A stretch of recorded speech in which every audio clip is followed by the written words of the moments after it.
Hi, I'm Mike Huntington. I serve as secretary for One Payer States, and I'm wanting to show how I have learned to deal with Action Network for planning events and emails to the One Payer States listserv. So I will show you what it looks like on my computer. So we're back in front of the computer again. I go to my desktop where I have a Action Network stored up here. Click on that, and I have my other monitor here, and this is what it looks like, Action Network. And in order to find the One Payer States, you go to a group over here, click in this upper right corner, and you'll see One Payer States. And then first, let's just look at how to do emails. So you see the email button here. Click on that. And it should show you a list of emails that have been done for One Payer States by a number of people, including myself, and often Catherine Lewandowski. And let's say you want to start a new email. The easiest way to do it is just to pick one, a recent one, and just copy it. So you click on duplicate, and that gives you the old email. And let's say this was to the Organization Development Work Group. Well, you can just use it as a template for your new email. And that's exactly what I did here. I typed in the information about the Denver meeting on May 20th, 21st, and had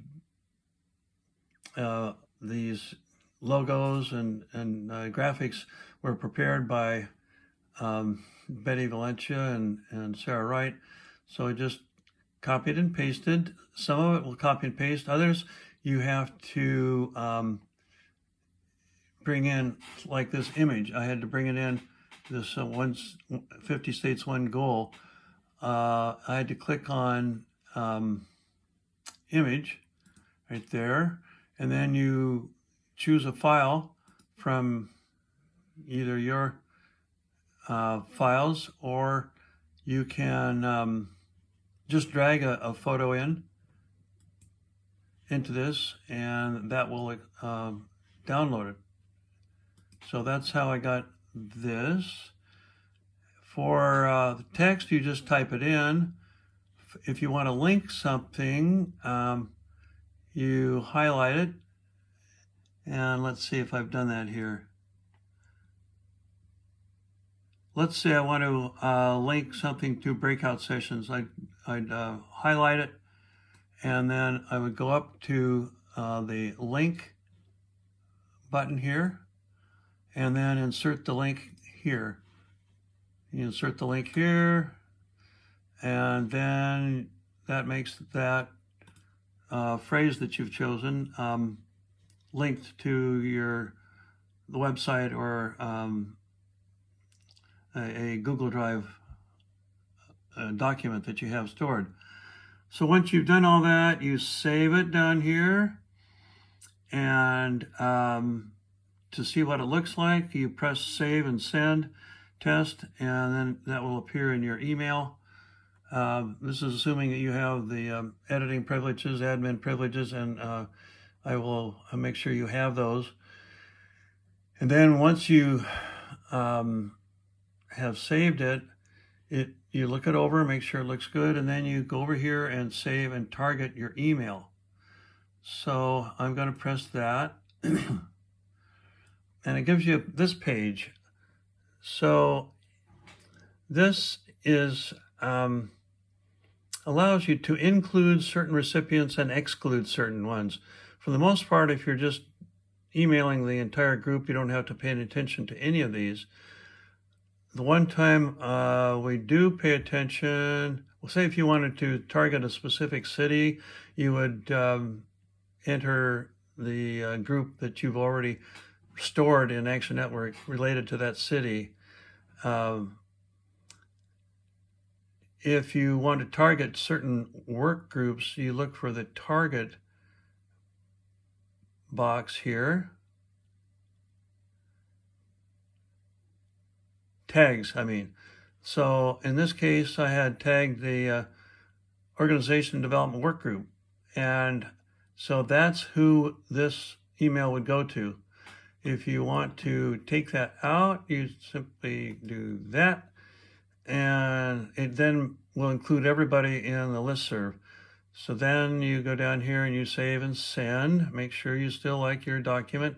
Then once you have approved your document, you go over here and save, preview, and send. And you click there, and it takes a minute or two, and it gives you feedback, and then it gives you an opportunity to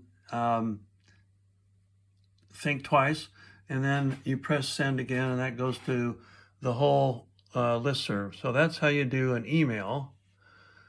Now going back, if you want to do an event, you click on actions.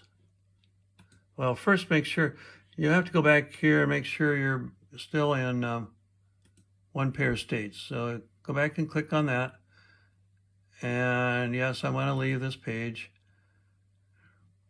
And then actions. You go over here to actions, and it will give you a list of actions that have events and a ticketed event versus just a free event, and so forth. So if you have a new event, again, it's easiest just to go over here and duplicate. You click on that, and it will give you this program that you've already sent out, but all you have to do is then erase all of this content and put in what you want. This was about our meeting in May, this coming May 2022, and we typed in the heading up here. This heading was the Mile High Meeting for Universal Healthcare. You type that in. This is up here. You just, for your own purposes, you say what this is so you can find it in your files. But this is what will appear that people will see. So you type in your heading there and make it short, and then the timing of it, you type that in, and what time zone it's in, and who's doing the invitation. Then you create your invitation. You can put it in bold. I think that's, you look at the format here. If it's normal text, it'll be small, like here, building relationship. But if you want to see it appear as a heading, you go to format and say heading. And then this explains what it's about. So here's a case where I've linked it to an application for the in-person meeting. I'll just click on it. Okay.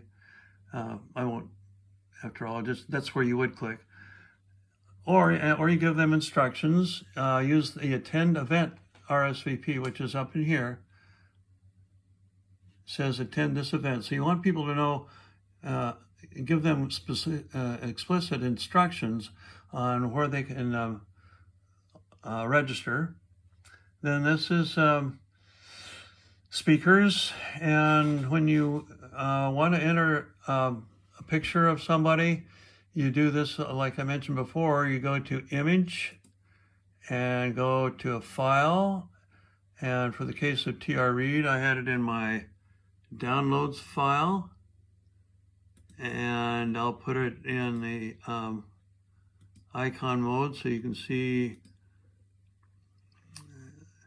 Well, there's Warren George, for example, and I had TR Read somewhere farther down. So you click on that image and then say open, and then you get out of this, and you're back in. It'll show that you've downloaded it here, and then it will show up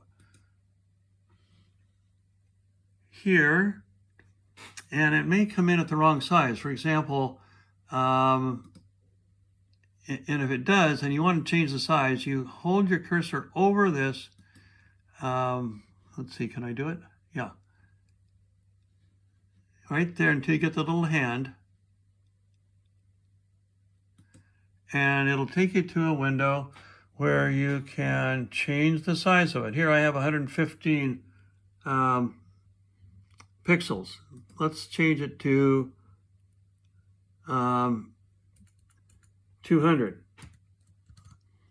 And you push position on the left side of the sheet. So you have to check over here and make sure it ends up where you want it. So we want it on the left side, and we'll say save, and look what happens to TR Reed.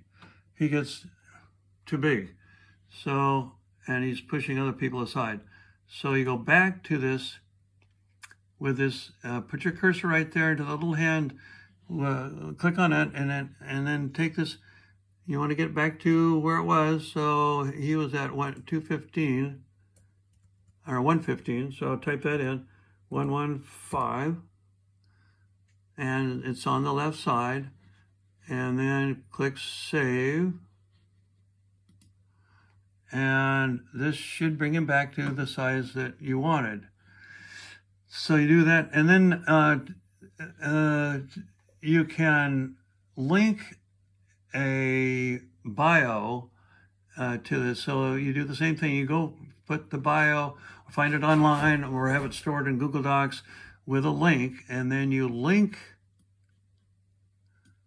that bio to his name, and you go up here and you click on link. And since he already has the link here, and we don't want to change it, I'll just show you what it looks like. So that's his link to his bio, and so we just kept that same link. So that's nice if you're having a meeting for people to see who's talking, and have a bio that you can link to. So this is all, we did that for I did that for all of those. Then you can explain the event a little more and give them more instructions. For example, in this case, this invitation was for online, but it does invite them if they want to attend in person. You can click here, and it's going to cost $50. So you click on that, and it takes you to another page.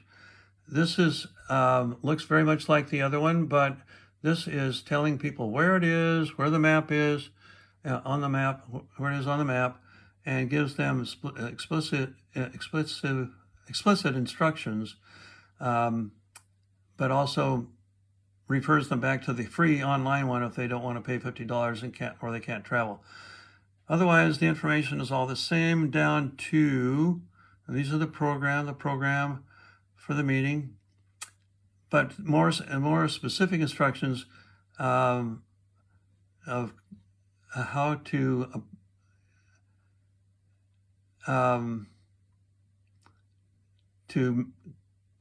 go ahead and register for the event online, in person, and then more details that are just for those who are attending, if they want to stay in town, for example.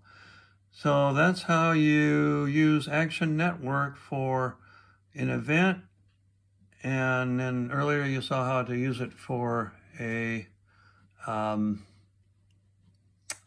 email. So this is Mike Huntington completing a little description of how I use Action Network for one pair of states. Thanks.